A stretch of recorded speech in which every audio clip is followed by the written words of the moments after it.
예레미야 37장 말씀 보겠습니다. 제가 몇 번이나 말씀드렸다시피 이사야나 예레미야, 나중에 에스겔도 마찬가지로 이 선지서에 읽는 그 순서대로 역사가 흘러갔던 것이 아닙니다. 자, 오늘은 예레미야가 시드기야 왕 때의 예레미야를 보여주고 있는데, 우리가 이미 앞에서 보았듯이 예레미야가 한번 시위대 뜰에 갇혔던 적이 있었습니다. 그런데 오늘 본문을 보면은 이 예레미야가 시위대 뜰에 갇히기 전 이야기가 나타납니다.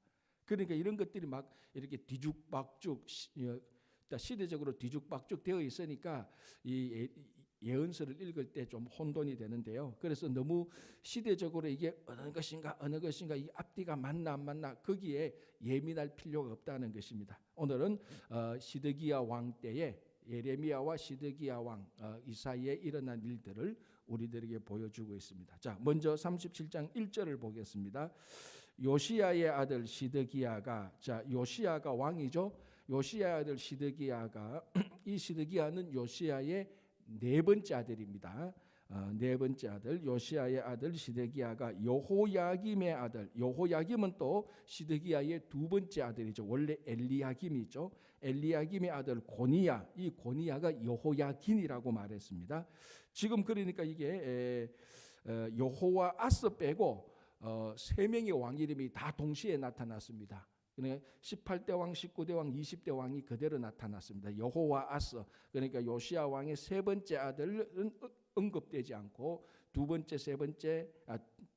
네 번째, 그리고 여호야김의 아들, 요시야의 손자 이름도 한복에 다 지금 언급됩니다. 그러니까 이 고니야는 여호야김의 아들 여호야긴이라고 말을 했습니다. 원래 이름이 고니야입니다. 원래 이름이 고니야인데 나중에 바뀐 이름이 여호야긴이었죠. 자, 다시 보겠습니다. 요시야의 아들 시드기야가 여호야김의 아들 고니야의 뒤를 이어 왕이 되었으니, 자, 이거는 맞죠, 그죠?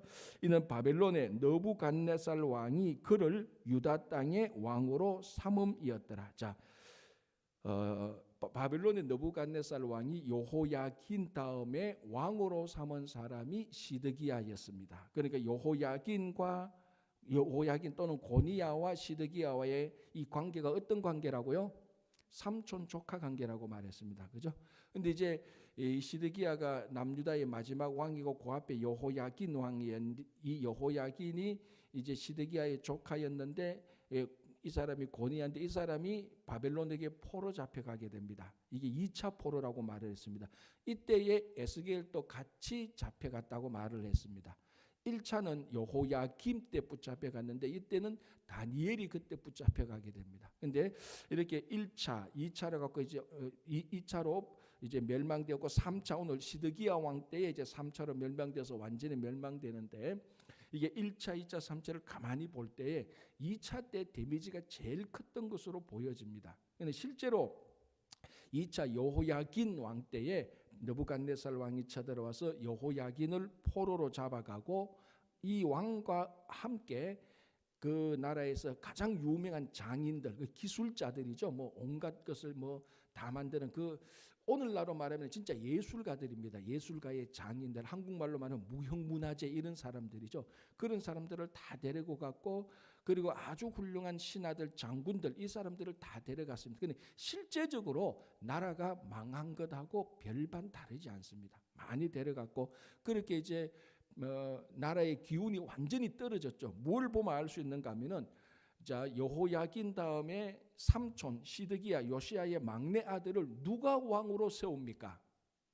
이 느부갓네살 왕이 왕으로 세워. 느부갓네살 왕이 유다의 사람들을 보고 그 왕족을 보고 자기 느부갓네살이 보고 야, 너 왕해, 이렇게 해서 왕이 되는 거예요. 그러니까 지금 이 유다의 자, 국가의 3요소, 땅과 백성과 주권이죠. 이게 3요소인데 지금 주권은 완전히 그 느부갓네살 왕에게 완전히 넘어간 겁니다. 땅과 백성은 있는데 유다 땅과 유다 백성은 예루살렘에 남아 있는데 주권은 없는 겁니다. 느부갓네살 왕이 야, 너 왕해, 그러니까 왕이 되는 겁니다. 실제적으로 여호야긴 2차 예루살렘 멸망 이후에 실제적으로 거의 바벨론에게 완전히 망가진 거하고 똑같습니다. 그래도 이제 마지막을 놔두고 이제 시드기야를 왕으로 세우고, 대신 이 시드기야는 철저히 바벨론에 의해서 세워졌으니까 친바벨론 왕이 맞습니다. 그런데 이제 요 중간에 또 애굽 편으로 들었다가 왔다 갔다 하는 그 갈지자의 행보를 보이기 시작합니다. 자, 어쨌든 배경은 바벨론의 느부갓네살 왕이 시드기야를 왕으로 삼았습니다. 자, 이런 배경 때요. 자, 2절. 그와 그의 신하와 그의 땅 백성이 여호와께서 선지자 예레미야에게 하신 말씀을 듣지 아니하리라. 자, 전체적인 분위기가 그렇습니다. 여전히 이제 그런 분위기에서 예레미야는 바벨론에게 항복해야 된다. 완전히 항복해야 되고 우리가 바벨론으로 포로 잡혀갔다가 귀환하게 될 것이다. 이 메시지는 예레미야는 한 번도 변경한 적이 없습니다. 환경이, 사정이, 형편이 어떻게 바뀌든지 간에 변하지 않는 하나님의 메시지를 계속해서 누구든지 어느 때든지 똑같은 메시지를 전했던 것을 이제 보여주는 겁니다. 자, 이제 구체적으로 어떤 일이 일어나는가? 이제 1절, 2절은 전체적인 배경을 설명하는 거죠. 3절.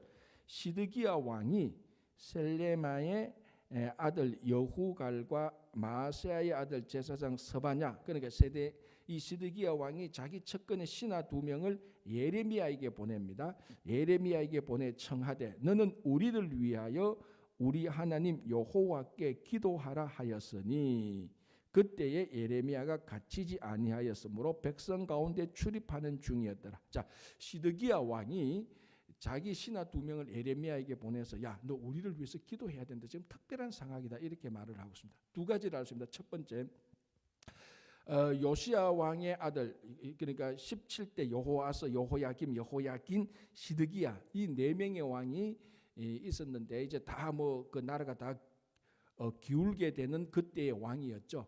그래도 그 중에서 나름 예레미야를 신뢰했던 왕이 그래도 시드기야였습니다. 그래서 어렵고 힘들 때 살짝 시드기야에게 보내서 야, 우리에게 해줄 하나님의 말씀이 없느냐, 야, 우리가 지금 이런 상황인데 우리를 위해서 너가 좀 기도해야 되겠다. 이런 지금 왕이 그래도 시드기야 왕이었어요. 마지막 왕이. 그래서 오늘 또 자기 측근 신하 2명을 예레미야에게 보내서 야, 지금 우리를 위해서 기도해야 되겠다 말합니다. 자, 이게 지금 무슨 배경인가 하면은 왜 갑자기 시드기야가 예레미야에게 그 기도 요청을 하죠? 그러니까 이게 지금 역사서가 아니니까 역사적인 배경을 자세히 설명하지 않는 겁니다. 이때가 지금 어딘가 하면은 바벨론 왕 느부갓네살이 3차로 쳐들어온 겁니다. 마지막에 쳐들어온 거죠. 그래서 예루살렘을 포위하고 한 1년 반 정도 1년 반 정도 이제 예루살렘을 포위했다가 완전히 멸망시키죠. 그러니까 이게 바벨론 왕 느부갓네살이 이제 포위하기 시작할 바로 그 초기 때입니다. 그러니까 시드기야 왕이 보니까 이거 또 바벨론 왕이 쳐들어오네. 이렇게 이제 그 나라를 완전히 이제 망하게 될 바로 그 직전에 그래도 시드기야는 예레미야에게 대해서 다른 왕보다 우호적인 마음이 좀 있습니다. 그래서 이 자기 신하를 보내서 야, 지금 우리가 사실은 좀 위기다. 지금 바벨론이 막 쳐들어와서 우리를 지금 예루살렘을 둘러싸기 시작했는데 우리를 위해서 대신 좀 기도해 주라. 그때 이제 바벨론은 아직 시위대 뜰에 갇히기 전이고 그 예루살렘 성에서 예루살렘 안에서 자유롭게 움직일 때였습니다. 그죠? 자, 바로 그때였는데, 자, 5절이 참 중요합니다. 5절 보십시오. 바로의 군대가 애굽에서 나오매. 자, 이게 뭡니까? 바벨론이 예루살렘을 포위하기 시작하고 어느 정도 시간이 갔습니다. 어느 정도 간지는 정확히 말합니다. 정확히 되니까 자, 이제 그 옛날부터 수백 년 전부터 등장해 왔던 그 유명한 올드 젠틀맨 누굽니까? 애굽이 또 나타나는 겁니다. 아마 애굽이 자체적으로 그 소식을 들었든지 그러니까 야, 지금 바벨론이 예루살렘을 또 포위했다. 이걸 자체적으로 애굽이 들었든지 아니면은 그 예루살렘 신하 가운데 항상 바벨론에게 망하기 직전까지 항상 있어 왔던 세력이 무슨 세력? 친애굽 세력. 이것은 출애굽 이후부터 왕정 시대 이후부터 계속해서 있어 왔습니다. 일만 터지면은 애굽 형님한테 가서 물어봐야 된다. 그래 우리나라 고려 시대 때에 수가 많고 적고 세력이 크고 강하고의 차이는 있었지만은 항상 친중국 세력이 항상 있었습니다. 청나라가 바뀌면 친정, 그리고 명나라가 바뀌면 명나라 세력, 어쨌거나 중국을 4대 했던 세력이 항상 남아 있었던 것처럼 그 유다 궁정 안에서 항상 애굽의 세력이 있었다고 얘기했어요. 망할 때조차도 있었습니다.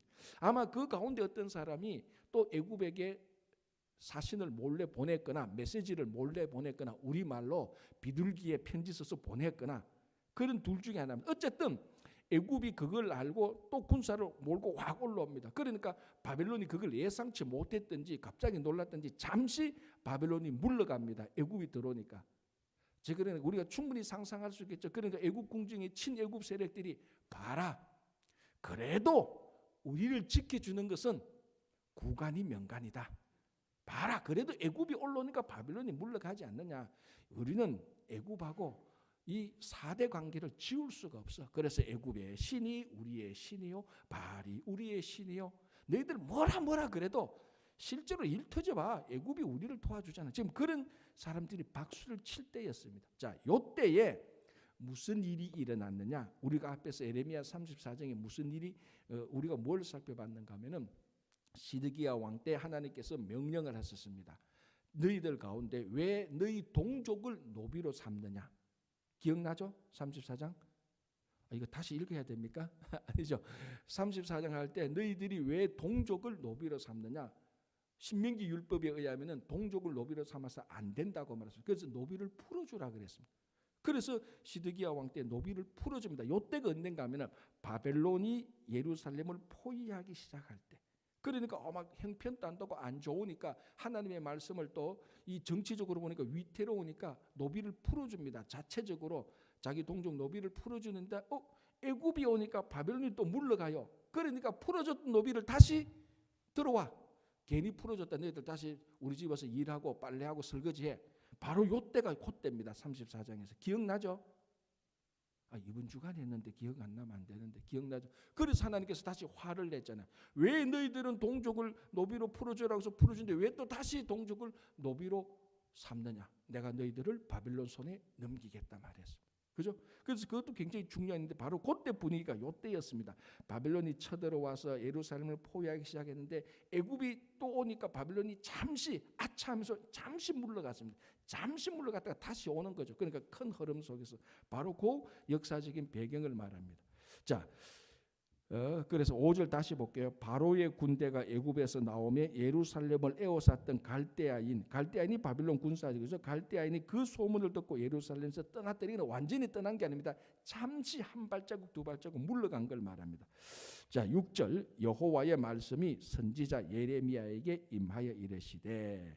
자, 이것은 뭐에 대한 답변인가 하면은 시드기야 왕이 사신을 보내서 예레미야에게 우리를 위해서 기도하라 말했죠. 자, 거기에 대한 답변으로 하나님께서 예레미야에게 말씀을 하는 겁니다. 자, 기도하는 내용이 뭔가 한번 봅시다. 7절 이스라엘의 하나님 여호와께서 이와 같이 말씀하시니라. 자, 그 답변 너희를 보내어 내게 구하게 한 유다의 왕에게 아뢰라. 너희를 도우려고 나왔던 바로의 군대는 자기 땅으로 돌아가겠고. 지금 그러니까 뭐라고 말합니까? 애굽이 와서 바벨론을 좀 애굽이 오니까 바벨론이 좀 물러갔습니다. 그러니까 친애굽 세력들은 봐라, 애굽 형님이 우리를 영원히 도와줄게. 이제 바벨론 물러가서 끝났어. 그렇게 생각하던데 하나님의 말씀은 다릅니다. 애굽이 다시 물러가겠다고 말을 합니다. 그래서 자, 다시 7절 끝부분에 바로의 군대는 아래라 너희를 도우려 나왔던 바로의 군대는 자기 땅 애굽으로 돌아가겠고 갈대아인이 다시 와서 이 성을 쳐서 빼앗아 불사르리라. 한 번도 예레미야의 메시지는 변함이 없습니다. 애굽이 바벨론이 좀 물러갔다고 해서 상황이 바뀌었네. 하나님이 야 그러면 괜찮다. 우리가 애굽을 의지하고 이제 바벨론에게 망하는 것, 야 그거 잊어버려, 잘못됐어. 그렇게 말하는 선지자가 아니었다는, 잠시 좀 상황과 이 환경이 바뀌었지만 하나님의 메시지는 동일하다는 것을 얘기하고 있습니다. 그래서 8절에 갈대아인이 다시 와서 이 성을 쳐서 빼앗아 불사르리라. 이 말 속에 담겨있는 깊은 의미는 절대로 너희들은 애굽을 의지하지 말라. 지금 애굽이 바빌론을 잠시 이기는 것 같아 보이지만 이런 환경에 현혹되지 마라. 하나님의 말씀은 끝까지 믿어라. 그래서 그런 의미죠. 자, 9절 보십시오. 여호와께서 이와 같이 말씀하시니라. 너희는 스스로 속여 말하기를 갈대아인이 반드시 우리를 떠나리라 하지 말라. 그들이 떠나지 아니하리라. 자, 여기서 중요한 게 있습니다. 이게 우리 신앙의 패턴을 아주 예리하게 지적했는데요. 너희는 스스로 속여 말하기를 갈대아인이 반드시 우리를 떠나리라. 이렇게 말하지 말라는 겁니다. 자, 지금 시드기야와 궁정에 있었던 예루살렘 사람들, 남유다 사람들의 간절한 소망은 예레미야의 메시지하고 반대입니다. 거짓 선지자들이 말했던 평강을 원했던 거죠. 그런데 보니까 갈대아인 바빌론이 쳐들어왔다가 포위를 하기 시작할 때 애굽이 오니까 갈대아인이 떠납니다. 와, 됐다. 이제 바빌론, 우리가 애굽만 의지하면 바빌론을 이길 수 있겠구나. 그렇게 생각하면서 이제 바빌론은 떠나갔다. 안 돌아올 거야. 그렇게 스스로 속이지 말라는 겁니다. 자, 여기에 무슨 말인가 하면 스스로 속인다는 것은 그 상황을 보고 자기 스스로가 자기에게 유리하게만 해석을 하는 겁니다. 왜? 자기가 그렇게 되기를 바랬거든요. 잠시 갈대한 바빌론이 물러가니까 이제 완전히 영원히 물러갔다. 영원히 물러갔다는 게 아니고 잠시 물러갔다가 다시 돌아올 건데, 그러니까 어떤 어려운 상황이 닥치다가 약간 풀리면은 자기가 원했던 상황에 조짐이 약간 일어나니까 환경이 약간 바뀌니까 자기가 원하는 상황으로 확 해석해 버리는 겁니다. 그러니까 이 상황을 객관적으로 보지 못하고, 쉽게 말하면 객관적으로 보지 못하고 자기 마음속에 있는 소원, 그 소원 상태로 편견된 좁은 상태로 그것을 보면서 자기가 자기 스스로를 속인다는 겁니다. 지금 보십시오. 이 유다 백성들의 마음의 소원은 갈대아인이 바빌론 사람들이 자기를 공격하지 않는 겁니다. 그런데 애굽이 와서 살짝 와서 도와주니까 바빌론이 떠나는 겁니다. 그 자기들이 원하던 자기들이 마음속에 있던 상황이 되니까 이제 영원히 갔다라고 됐다. 이제 갈대아인 우리 쳐들어오잖아. 그러면서 자기가 자기 스스로를 속이는 겁니다. 왜? 자기 원하는 상황으로만 그렇게만 상황과 그렇게만 현실을 보려고 노력하기 때문에 자기가 자기 스스로에게 속이는 겁니다. 이게 환경은 참 중요하죠. 우리가 신앙생활하는데 환경을 통해서 주는 하나님의 메시지도 있고 이 환경을 통하여서 하나님의 음성을 들을 수도 있습니다. 환경은 굉장히 중요해요. 그러나 환경이 굉장히 중요하지만은 환경이 절대적인 신앙의 기준은 아닙니다. 이게 중요한 겁니다. 왜? 환경을 통해서만 하나님께서 우리에게 메시지를 전한다 말하면은 늘 자기가 자기 스스로를 속일 수가 있습니다. 내가 원하는 환경의 상황만 보는 거죠. 그러나 하나님의 말씀은 변하지 않습니다. 그러니까 하나님의 말씀 앞에서는 자기가 자기를 속일 수가 없어요. 그래서 오늘 또 여기서 말하니까 너희는 스스로 속여 말하기를 갈대아인이 반드시 우리를 떠나리라 하지 말라. 그들이 떠나지 아니할 것이다. 자, 그들이 떠나지 아니할 것이다. 이 말은 하나님의 메시지였습니다. 하나님의 말씀이었습니다. 그런데 상황이 약간 상황 보고 자기가 원하는 상황으로 확 해석하고 자기가 원하는 상황으로 말하고, 그러니까 이거하고 똑같습니다. 더 간단하게 말하면 우리가 어떤 사람의 얘기를 들을 때 자기 듣고 싶은 상황만 듣는 거예요. 자기 원하는 내용만 듣는 거예요. 그래서 자기가 자기 스스로를 속입니다. 홍길동 집사가 내한테 10개를 말했는데 내가 원하는 얘기는 2개밖에 안 했어. 근데 그 2개만 싹 들어. 8개는 다 이거노해. 그리고 집에 가서 가만히 생각하니까 8개는 들었던 기억이 없어. 다 말했는데 왜? 자기가 원하는, 자기가 듣고 싶은 것만 들으니까. 그래서 자기가 자기 스스로를 속이는 겁니다. 홍길동 집사는 내게 10개를 말했는데 8개를 빼버렸어. 내가 원하는 상황이야. 그리고 2개만 듣고 와서 이게 진리인 것처럼, 2개만 듣고 와서 이게 진리인 것처럼 말하는 게, 사실은 이 2개하고 8개 더 많은 분량이 여기에 있는데, 그래서 자기가 자기 스스로를 속이는 거예요. 우리도 신앙생활 때 이런 게 굉장히 많잖아요. 내가 원하는 상황으로만 계속해서 보고, 이거하고 똑같죠. 내일 주일인데 예배를 가야 돼 말아야 돼? 애매하네. 근데 아침에 되니까 비가 좀 와. 그렇지. 이래 비 오는데 하나님께서 내보고 좀 쉬어라고 하는 것 같다. 자기가 자기 원하는 상황을 보는 거예요. 그러니까 예배 시간이 그 11시인데 8시 되니까 비가 좀 그쳐. 아닌 건데 교회 가야 되나 하는데 9시 반 10시 되니까 소낙비가 확 와. 그렇지. 오늘은 예배 가는 게 아니야. 자기가 자기 스스로를 속이는 거예요. 하나님의 말씀의 절대 기준은 뭡니까? 이런 비가 와도 너희들이 함께 모여서 하나님께 예배드리라. 이 절대적인 기준이 있는데 그거는 무시하고 상황만 보고 내가 원하는 상황, 이 상황 보고 자기 원하는 대로 해석하고 자기가 자기 자신을 속이는 것과 똑같습니다. 그래서 이 상황에서 너희는 스스로 속여 말하기를 갈대아인이 반드시 우리를 떠나리라. 그렇게 말하지 말라라고 말을 하는 겁니다. 자, 11절 보겠습니다. 사실은 이런 패턴이 지금 이런 예가 이제 11절부터 나타나는 거죠. 그래서 갈대아인이 바벨론 사람이 잠시 떠났습니다. 자, 이때에 이제 그러니까 예루살렘이 좀 자유스럽죠. 예루살렘을 포위했던 갈대아인이 잠시 떠나니까 이때에 에레미야가 베냐민 땅으로 갑니다. 왜? 아마 그 베냐민 땅에 이 에레미야가 물려받은 상속받은 그 땅이 좀 있었는가 봅니다. 자, 12절 보시기 바랍니다. 에레미야가 베냐민 땅에서 백성 가운데 분깃을 받으려고 예루살렘을 떠나 거리로 가려 하며, 자, 분깃 그러니까 아마 그 유산이 좀 있었는가 봅니다. 그걸 받으려고 베냐민 땅으로 가는데 베냐민 입구에 딱 들어가는데 이 베냐민의 문지기 수문장 이리야는 사람이 에레미야를 딱 알아보고 그를 붙잡았습니다. 왜? 너 지금 바벨론에게 항복하러 가는 것이지. 지금 자기는 땅 정리하러 왔는데 유산 정리하러 왔는데 이 이리야가 예레미야를 알아보고 딱 붙잡아. 너 지금 바벨론이 약간 물러가니까 그 바벨론 따라가서 투항하려고 항복하러 가는 것이지. 이 매국노, 이 나라의 반역자에서 붙잡아 버렸습니다. 그리고 고관들에게 알립니다. 자, 이 지금 예레미야가 바벨론에 항복하러 가는 사람을 내가 붙잡았어요. 내가 잡았어요 하니까 고관들이, 자, 안 그래도 예레미야 잘 됐다. 너가 늘 바벨론이 우리를 이기느니 바벨론한테 우리가 항복해야 되느니 우리를 바벨론 손에 넘겨야 된다는 이런 말 하는데 애굽이 우리를 지켜주니까 너 지금 기분 나쁜 거지. 너 바벨론으로 항복하러 가는 것이지. 너 안 돼. 이 반역자, 이 매국노, 너 같은 사람은 감옥에서 콩밥을 먹어야 돼. 그래서 붙잡아서 요나단의 집에 가두었습니다. 요나단의 집이 이제 그 감옥으로 사용하고 있었던 거죠.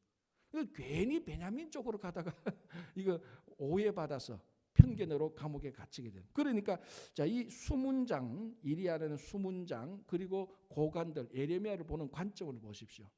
완전히 편견으로만 봅니다. 그리고 이 상황을 보면 12절, 13절, 14절 보면은 예레미야의 해명을 들으려고 하는 태도가 하나도 없어요. 야, 예레미야 지금 바벨론에 항복하러 가는 것이지 어떻게 된 거야? 소상히 말해봐. 그렇게 말하는 사람 없습니다. 딱 보고 예레미야가 지금 바벨론에 항복하러 갑니다. 한마디에 우르르 달려들어가서 잡아서 때리고 넘기고 감옥에 가두어 버렸어요. 그러니까 이 사람들이 예레미야에 대한 편견과 오해가 어마어마하게 가득히 쌓여 있었다는 거예요.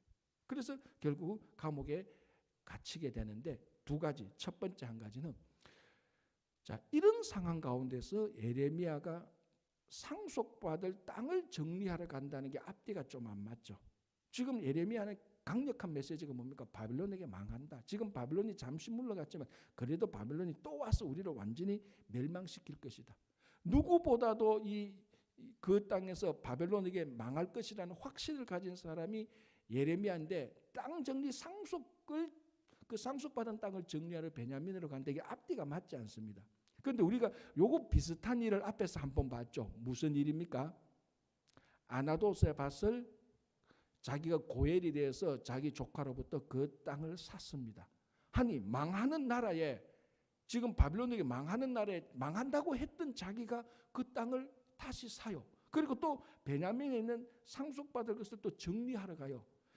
가만히 보니까 이 예레미야가 이 재정적으로는 저보다 훨씬 나은 것 같아요. 이거 물려받을 땅도 있고 베냐민 땅에 상속받을 것도 있고, 나는 아무리 한국 가려고 그래도 상속받을 그 땅이 없어가지고 한국도 못 가겠는데, 어쨌든 자, 중요한 것은 재산이 있냐 없냐가 아니고 요 행위 자체도 하나의 상징 행위라는 겁니다. 우리가 아나도스의 밭을 사고 그것을 땅을 사고 뭐 정서를 쓰고 정인들 세웠던 것도 하나님의 상징 행위라고 했죠. 왜? 반드시 나중에 너희들이 이 땅에 돌아올 것이라는 상징 행위, 메시지라고 말을 했습니다. 지금은 망하지만 바빌론에게 망하지만 반드시 다시 돌아올 것이다. 그러니까 심판 이후에 회복을 말하는 강력한 상징 행위였습니다. 아나도스의 밭을 사는 것은 그거하고 같은 맥락이에요. 왜 에레미야가 바빌론에게 망하는데 베냐민 땅에 가서 자기 땅의 경계를 살펴보고 상속받을 땅을 정리하러 왜 갑니까? 이 땅이 망하지만은 언젠가는 돌아올 것이다. 강력한 메시지, 심판 이후의 회복을 전해주는 강력한 상징 행위가 되는 것입니다. 그거 하나고요. 두 번째는 방금 말씀드린 것처럼 지금 이 백성들은 자기가 자기 스스로를 다 속이고 있습니다. 아까 앞에서 말했던 이 구절처럼 그게 드러난 게 뭡니까? 에레미야가 아무리 무슨 소리를 해도 필요 없습니다. 바벨론으로 너희들이 항복하러 가는구나. 아예 그런 관점으로, 그런 편견으로, 그런 오해로 예레미야를 보고 있습니다. 그래서 우리가 이걸 하나 볼 때에 이 예레미야를 우리가 앞에서 이사야도 봤지만은 예레미야 선지자도 봤지만은 이런 우리 믿음의 선진들이 주님의 일을 할 때 고난과 핍박과 오해와 무시와 편견을 받지 아니했던 믿음의 선진들은 아무도 없었습니다. 이건 우리가 늘 받는 신앙의 교훈인데 우리가 주님의 일을 할 때 아니 세상적으로 봐도 진리를 위해서 살아가고 진리를 위해서 말하는 사람은 반드시 진리를 싫어하는 사람으로부터 오해와 무시와 편견을 받게 마련입니다. 세상의 일반적인 진리도 그런데 우리가 하나님 나라를 위해서 일을 할 때 크든 적든 조그마한 일을 하게 될 때도 큰 일을 하게 될 때도 반드시 사람으로부터 오해를 받고 무시를 받고 편견을 받게 되어 있습니다. 그런데 그런 것들이 크면 클수록 이루는 하나님의 일은 더 클 때가 훨씬 더 많아요. 예수님을 보십시오. 하나님이 이 땅에 오신 분 예수님 그분 스스로가 하나님의 율법을 풀어서 말하고 병자를 고쳐주고 하나님의 말씀을 선포했는데 예수님만큼 인류 역사적으로 예수님만큼 무시당하고 편견을 가지고 있고 오해받은 사람이 어디 있습니까? 그런데 우리가 늘 신앙생활 한다면서 우리가 사순절인데 십자가를 보고 따라간다고 말을 하면서 예수님을 닮아야지 그리고 우리 믿음의 선진들을 본받아야지 말을 하는데 실제로 주님의 일을 하다 보서 약간만 오해받고 약간만 무시당하면요 자동 클리어 그런 생각은 그렇게 들었던 메시지는 자동적으로 없어집니다. 그러니까 그때 여러분들 참 생각해 보세요. 내가 하나님의 일을 하고 순수하게 이런 일을 했는데 왜 사람들이 날 오해해? 와 미치겠네. 그래 말하면 안 돼요. 이제 나도 좀 요만큼 선지자 닮아가는 구석이 좀 있네. 그러면 뭐 날 좀 오해하라 그래. 날 좀 편견을 뭐 좀 가져라 그래. 날 좀 좀 무시하라 그래. 그렇게 넘어갈 수 있을 때 신앙이 확 자라는 겁니다. 확 자라는. 그때마다 오해받을 때마다 무시당할 때마다 편견을 당할 때마다 당했던 오해만큼 무시만큼 더 큰 목소리로 나는 그게 아니야. 뭐 사람들한테 저 사람이 날 오해하고 무시 편견해서 온 동네 전화다. 이제 요즘은 전화죠. 카톡 당하고 나는 무시당해서 그러면은 이 신앙이 자라가도 늘 그 자리에 그대로 있는 거예요. 자, 이 선지자들을 보십시오. 주님의 일을 할 때마다 오해받지 않은 선지자들이 있습니까? 한 명도 없어요. 편견받지 않는 선지자들이 있습니까? 한 명도 없습니다. 아브라함 때부터 한번 보십시오. 그래서 그 일이 우리들하고 똑같습니다. 우리가 주님의 일을 할 때 사람들로부터 오해받지요. 그러나 그걸 가지고 내가 너무너무 억울해 막 화가 나고 그런 거 가지고 마음속에 분노를 품어서는 안 됩니다. 그렇지. 오해하라 그래. 근데 약간만 지나면은 무엇이 진리인지 누가 진짜 오해를 했는지 무시를 당하고 누가 나쁜 편견을 가지고 있는지 금방 다 드러납니다. 그래서 믿음과 인내가 필요한 것이죠. 그렇죠? 자, 16절 예레미야가 뚜껑 씌운 웅덩이에 들어간 지 여러 날 만에 시드기야 왕이 사람을 보내어 그를 이끌어내고 왕궁에서 그에게 비밀히 물어 이르되 자, 이 요나단의 집을 옥으로 사용하는데 거기에 예레미야가 갇혔습니다. 그런데 갑자기 시드기야 왕이 사람을 몰래 보내서 그 요나단 옥에서 끄집어내서 왕궁으로 다시 불러들입니다. 자, 그리고 뭐라고 말합니까? 여호와께서, 자 10절, 여호와께서 그에게 비밀이 물어 이르되 여호와께로부터 받은 말씀이 있느냐라고 묻습니다. 자, 이게 무슨 상황인가 하면은 애굽이 쳐들어오니까 바빌론이 잠시 물러갔잖아요. 바빌론이 재정비해서 다시 온 겁니다. 그러니까 시드기야가 이거 바빌론이 물러간 게 아니네. 그러니까 또 누구 생각납니까? 또 예레미야 생각나. 그래서 비밀이 사람을 보내. 왜 비밀이 보낼까요? 자기 체면 때가 여러 가지 됐지만은 그 궁정의 친애굽 세력에 들키지 않도록 몰래 보내는 거예요. 그래서 예레미야는 몰래 싹 끄집어서 묻습니다. 예레미야, 혹시 너 지금 이 상황을 보러 바빌론이 다시 쳐들어왔다. 애굽으로 인해서 바빌론이 영원히 물러갈 줄 알았는데 잠시 물러갔더니 다시 왔다. 너 혹시 하나님에게 받은 말씀이 있느냐? 이런 상황에 대해서 그렇게 말하는 거예요. 자, 그 17절 보십시오. 중간에 왕궁에서 그에게 비밀이 물어 이르되 여호와께로부터 말씀이 있느냐? 예레미야가 대답하되 있나이다. 이때 시드기야 귀가 쫑긋. 자, 또 이르되 왕이 바빌론의 왕의 손에 넘겨지리이다. 변함이 없어요.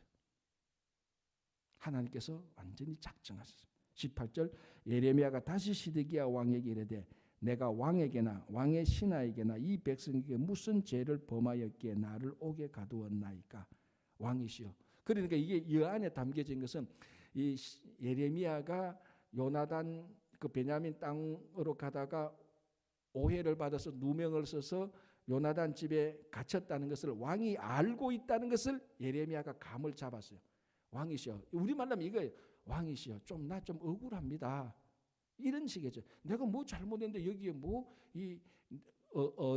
그러니까 요나단 이 옥에 가던 왕께서는 알고 있었는데 왜 나를 그냥 모른 채 했습니까? 좀 서운한 감정을 좀 드러내는 거죠. 자, 이제 중요한 말이십니다. 19절, 바빌론의 왕이 와서 왕과 이 땅을 차지 아니하리라고 예언한 왕의 선지자들이 이제 어디 있나이까?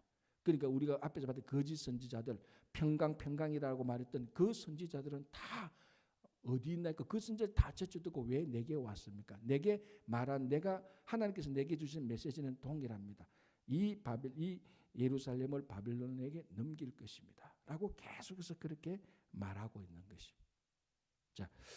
자, 우리가 지금 이제 예레미야를 37장까지 예레미야에 주어진 하나님의 말씀은 영원토록 변함이 없습니다. 이것이 우리 삶의 기준이 되어야 되는 겁니다. 때로는 우리한테 좀 불리하고 때로는 좀 불편할 수가 있습니다. 어떤 말씀은.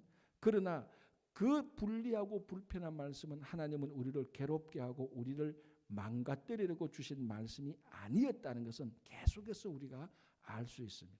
그래서 오늘 이 상황을 보면서 이 예레미야가 당했던 편견을 받고 오해를 받았던 이런 일들, 우리들이 신앙생활을 할 때 보면은 그런 일들이 우리들에게도 일어납니다. 그때마다 우리 믿음의 선진들을 생각하면서 예수님을 생각하면 됩니다. 예수님을 생각하면서 이 사순절 기간 동안에 우리에게 그런 일이 혹 직장에서나 가정에서나 그런 일이 일어난다면은 오늘 이 말씀을 생각하면서 예수님의 십자가를 생각하면서 그런 억울하게 맺혀 있던 것을 십자가 앞에서 풀어버리시기 바랍니다. 그때 신앙이 자라기 시작합니다. 그리고 약간만 지나면은 약간만 지나면은 무엇이 진리고 무엇이 진실인지 하나님께서 스스로 다 드러내 주시는 것입니다. 오늘 또 우리 사순절 이 기간 동안에 혹시나 여러분들에게 이런 억울한 일, 편견받는 오해되는 일이 있다면 십자가에서 풀어버리고 이 사순절을 통하여서 주님의 고난에 동참해서 여러분들의 신앙이 계속해서 자라고 변화되는 그런 오늘 하루가 되기를 바랍니다. 기도하겠습니다. 하나님 감사합니다. 오늘 하루 살아가면서 예레미야의 고난을 보고 사람들이 자기가 자기 스스로를 속이는 우매한 그런 일들도 바라보고 있습니다. 혹 오늘 우리가 이 아침에 우리가 우리 자신을 스스로 속이고 내가 원하는 쪽으로만 해석하고 원하는 상황만 보고 있지는 않은지 우리를 되돌아보게 하시고 혹 우리 성도님들 가운데 이 사순절 기간 동안에 예레미야처럼 억울하고 오해받고 편견 속에 무시당하고 있는 일들이 있다면 주님의 십자가를 생각하고 에레미야의 이 경험을 생각하면서 넉넉히 이기고 성숙하고 변화되는 신앙이 되게 하여 주시옵소서. 주님, 오늘 또 여러 가지 기도 제목을 두고 그 기도 제목을 가지고 하나님 앞에 나옵니다. 우리 자녀들을 위해서 기도하며 가정과 일터를 위해서 기도하며 또 건강을 위해서도 기도합니다. 특별히 우리 가운데 김형만 장로님, 주님께서 끝까지 고쳐주시고 붙들어주시고 회복시켜 주시옵소서. 오늘 또 이전에서 가정에서 무슨 기도를 드리든지 주님께서 다 들어주실 것을 믿으며 예수님 이름으로 기도합니다. 아멘.